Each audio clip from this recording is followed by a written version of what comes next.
Tiago will be talking to us about what has recreational mathematics ever done for us. I would like for you to tell us. So please do. Take it away, Tiago. So thank you very much, Walter, for organizing these webinars with Workgroup 2. Is it 2? Workgroup 2? Yeah, it's 2.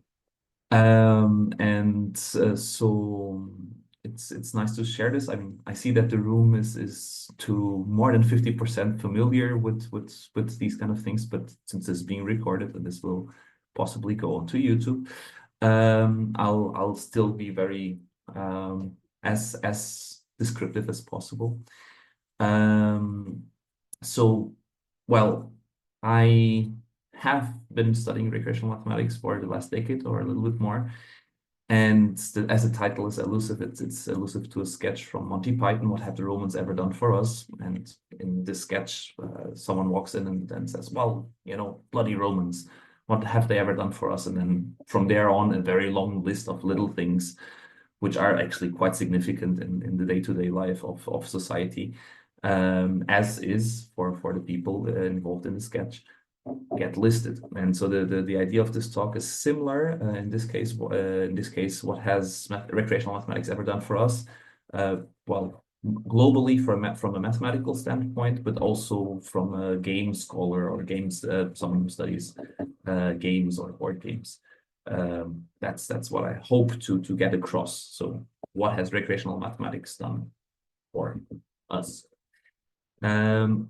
Now, first off, you might have to ask yourself, what is recreational mathematics?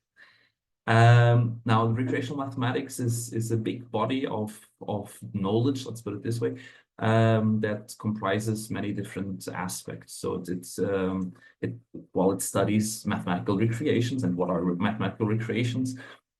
Well, they're ludic things that have to do with mathematics. And nowadays we define recreational mathematics. Actually, we have a indexation, a mathematical indexation, which is 00A08 within the International Mathematics Index, which is dedicated to recreational mathematics.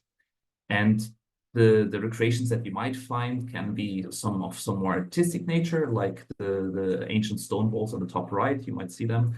They actually form platonic solids. They might be things like think about how you can juggle, and juggling has been around for quite a long time. I mean, we have depictions in ancient Egypt, but only in the last maybe 50, 60 years do we have a mathematical model to kind of think about how this juggling works. And this comes from playing with juggling, playing with recreational from aspects of things, and then kind of think about them in a mathematical way. They also include puzzles, so maybe thinking about the Rubik's Cube, how to solve it, and leads to some interesting things, or other things. And this is just a placeholder, an image with all of these topics. I think each of the depicted images is a talk on its own, but I'll leave it at that. So basically, there are mathematical recreations that we can study and that are interesting to be studied. And well, this has a long tradition. And this tradition in more recent times has been pointed out and kind of highlighted in text and the history of mathematics. So, I mean, one of the biggest scholars in the history of recreational mathematics is David Singmaster on the top right, and in the companion encyclopedia to the history and philosophy of mathematical sciences, he together with someone else. So there are two chapters, one about mathematical games and the other one about recreational mathematics. There's a slight distinction there. While he kind of defines this very globally and what are and what aren't recreations and how you can use them in some degree. Then you have Jens Høyrup, who's very interested in medieval times, and so for in the encyclopedia of the history of science and technology and medicine in non-Western cultures, he has a different definition of what this is, and how certain groups of people were handling certain mathematical things. And there's a clear distinction between what would be formal mathematics So maybe trying to understand how the stars move, or maybe trying to understand how you can count certain crops or something like that, and things that you only do for fun, or maybe you might use it as you would use a joke, where you're kind of trying to engage someone and kind of test their wits, or gauge their ability in doing mathematics. So they're recreational in this sense. The other historical definition is by Albrecht Hiefer in the Encyclopedia of Early Modern Philosophy and Sciences. And here it's very focused and linked to a concept of elementary mathematics. So this is day-to-day mathematics, things that people would be using, but for, again, purposes that are in a certain ludic framework. Now, I will go back to the definition given by David Singmaster, not in the Compendium's Encyclopedia, but actually in a paper in 1993, and then again in a colloquium which we organized, which is the Recreational Mathematics Colloquium. And so basically, recreational mathematics is mathematics that is fun and popular. And that is the problem should be understandable to the interested layman, or basically pretty much everyone who you can engage with this. And though the solutions might be harder, so they might kind of, I mean, if you look at the Rubik's Cube, everyone will understand, you can play with the Rubik's Cube. Not everyone will be able to immediately get a solution. Then maybe not everyone will get that there are algorithms to solve this, or maybe how you can get to those and how those will relate to mathematics. So even though everyone can play with it, not everyone will completely understand it. And yeah, so things, the examples that the Singmaster, David would include are Fermat's last theorem, the four-color theorem, or the Mandelbrot set, like fractals, or the four-color theorem, which for a very long time was, people knew it could be done, but they didn't have a really good argument to prove it. Anyway, so these are big things in the world of mathematics. Indra, I think you need to mute yourself. Now, the other definition is in the opposite direction. So one, you kind of start from a ludic world, and the other one moves into a ludic world. So you start with the puzzle, and then you move into mathematics, and the other one starts in mathematics and moves back into the ludic world. So it's mathematics that is fun and used either as a diversion from serious mathematics, or as a way of making serious mathematics understandable or palatable. And these can be used in the classroom for pedagogical reasons, or to make, in my case, when I go to schools, I might do a magic trick to then start talking about certain ideas in mathematics. So I don't want to teach something, but I might want to make people go, aha, maybe there's something interesting there. So they're pedagogical or popularizing aspects to these kind of things. Yeah, and you find them again throughout time. And so, for instance, in the Rind papyrus, that's a very classical example. You have, among exercises to train people on how to do certain things, you have problems which are almost nonsensical. Like, I have 7 cats, these cats eat 7 mice, these mice eat 7 pieces of spelt, and those 7 pieces of spelt would yield 7 plants, and those plants would yield 7 loaves of bread. So how many loaves of bread were saved by the cats? And then, of course, this nowadays very simple multiplication. Back then, this wouldn't be that hard either. It's just, why would you actually go by 7 by 7 by 7 by 7 by 7? And within this context, so this is more of a riddle than anything like a training exercise or actually a real world problem. So they have a strange nature to it. But again, you start in a mathematical focused world, and you move into play environment. So one of them goes from puzzles to mathematics, or to a formal environment, and the other one goes from a formal environment to a playful environment. You apply certain ideas. Another idea is, for instance, nowadays topology. You might have an idea of a certain space, and then you might want to kind of show it to people through, for instance, a very beautiful crafted Klein bottle, or like a small, I don't actually have one here, but I would like to show you. Anyway, these definitions, they are from Singmaster, and these were published in the proceedings from one of the colloquiums we run.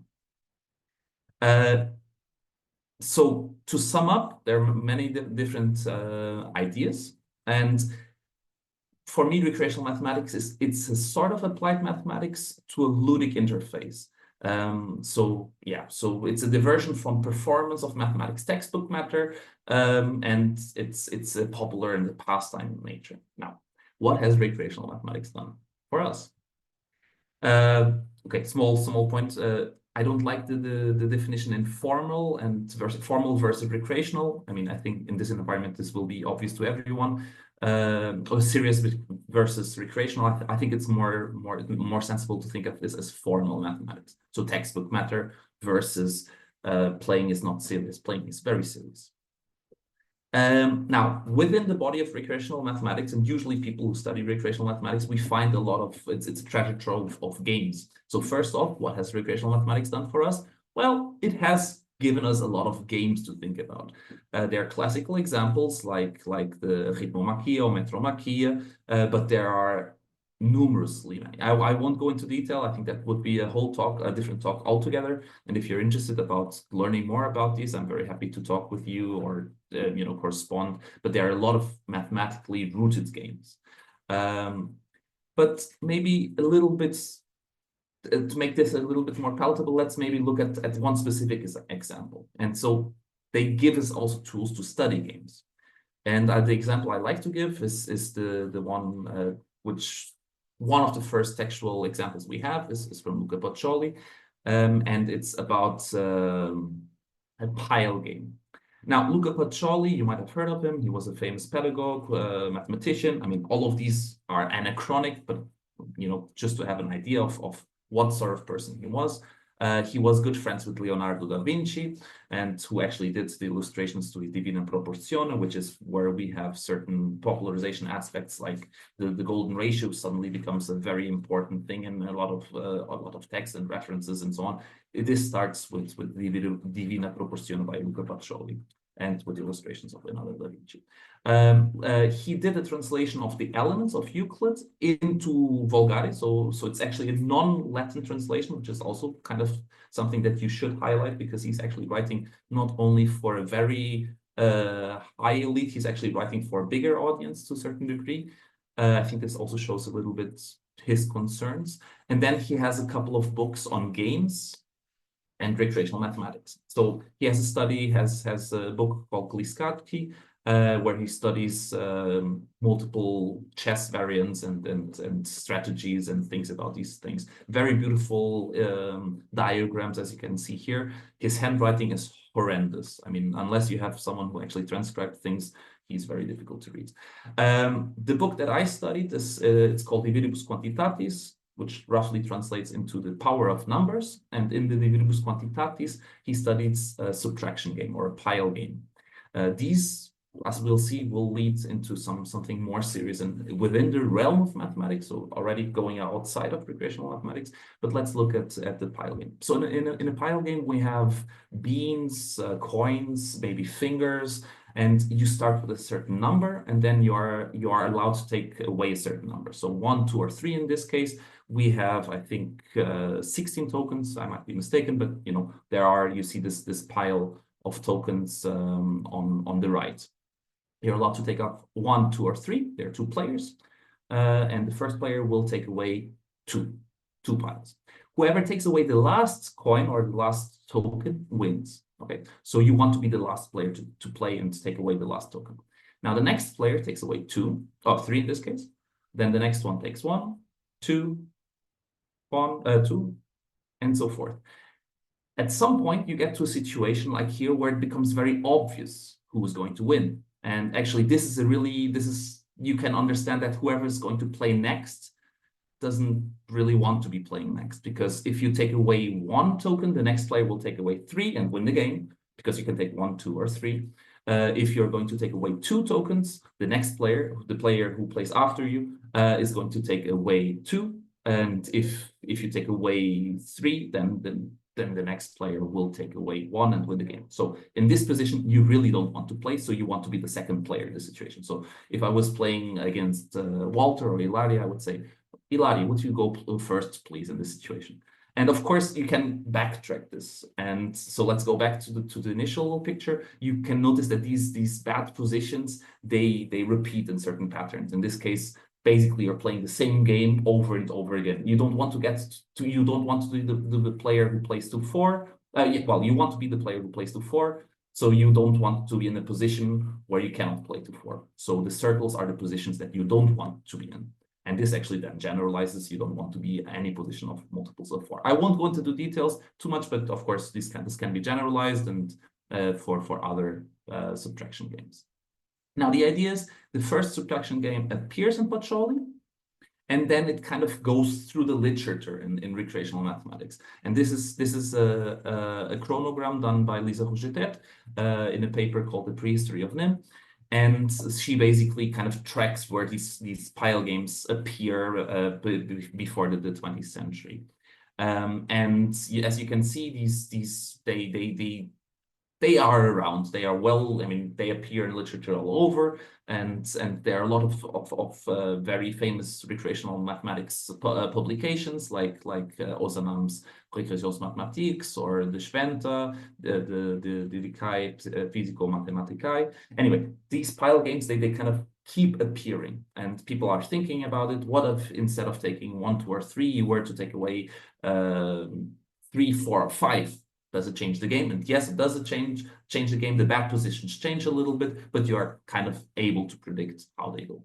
Now, at the turn of the century, in 1902, there was a paper, and this paper was pretty groundbreaking, and it's all about one game, which is called NIM. And nowadays, this is a whole family of games. This is very well known within the mathematics world, or especially within the world of recreational mathematics and mathematics linked to games. And in the game of NIM, you usually, well, in this version of it, you have 3 piles of tokens, in this case matches, and you can take away any number of tokens. So unlike the previous example where you could only take 1, 2, or 3, you can take as many as you want, as long as they are from the same pile.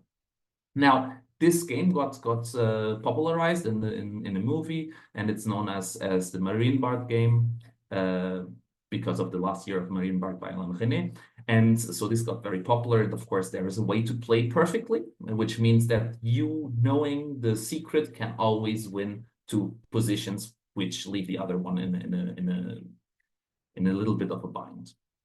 Now, I won't go into too much detail about to play this game. I want to leave some time for Ilari and for questions. But anyway, this paper by Charles Boughton in 1901, it got first kind of sent, and then in 1902 it got published, goes into the mathematics of this. And from here, these are some examples, and from here a whole theory unfolds. And this theory builds on a couple of papers which are published in the 30s and the 40s, and then later gets picked up by 3 authors together, which are Elwin R. Berlekamp, Richard Guy, and John Horton Conway. And together they will publish this huge, this is basically the Bible of how to play certain kinds of game, how to play combinatorial games. And so they create the theory of combinatorial game theory. So this is a field within mathematics, which is focused only on how to play certain games. Ideally, it's very abstract, but it gives you good tools to look at certain games. And with this, I just want to give you one example of what could be a numerous. What about the aqueduct, say the guys in the sketch? In this case, what about game theory, combinatorial game theory? Yes. But what about, the study of how to play games that are linked to chance, probability? And all of these, they will have very deep-rooted histories, and all of them start with a recreational mathematics element to look at games, to look at things of a ludic nature, and then starts to think about these more structured. So how to play card games, how to think about dice, probabilities, and so on.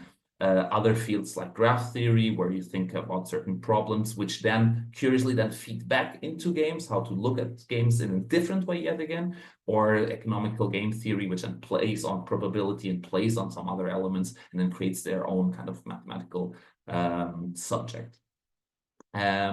So yeah, this is what I wanted to share mostly, just to give you an idea of what recreational mathematics is. and how it feeds and adds to this different fields in mathematics, but also how it kind of influences then the study of games themselves and goes back and forth between those two worlds. And yeah, with this, thank you very much.